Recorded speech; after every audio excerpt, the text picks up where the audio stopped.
आणि माझे मामा यावेळेस नदी वगैरे डोंगा वगैरे चालवायचे माझे मामा पवनीचे.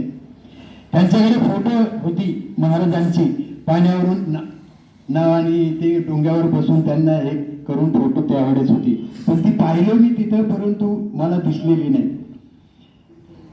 या अशा प्रकारे महाराजांबरोबर माझे वडीलही भजनाला त्यांच्या कीर्तनाला बसायचे.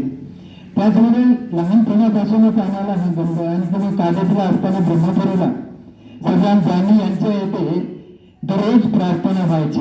आम्ही त्याच इथे भाड्याने राहायचो शिकत असताना कॉलेजला.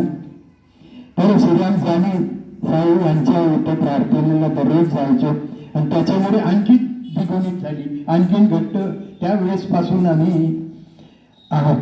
तर आज तागायत मी इथं तिथं गेलोही नसलो तरी घरी सकाळला ध्यान आणि सायंकाळला प्रार्थना मी करतो.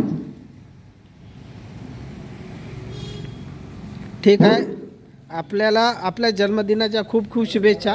कारण 70 वर्षात आपला आवाज एवढा म्हणजे कणखर आहे, तर आपल्याला कुठलं व्यसन वगैरे नसेलच, कुठलंच व्यसन नाही. त्याच्यामुळे हीच पावती आहे की आपण राष्ट्रसंत तुकडोजी महाराज आणि गाडगे बाबा यांच्या विचारावर खरोखर चालतात. कारण फक्त तोंडाने बोलणं वेगळं आणि त्याचं आचरण करणं वेगळं. जेव्हा आपलं आचरण असते ना, तेव्हा मग गाडगे बाबासारख्या निरक्षर माणसाचं सुद्धा लोक ऐकतात. आणि आज आचरणाची गरज आहे आपल्याला. आपल्या वाढदिवसाच्या प्रसंगी मी खूप खूप शुभेच्छा देतो.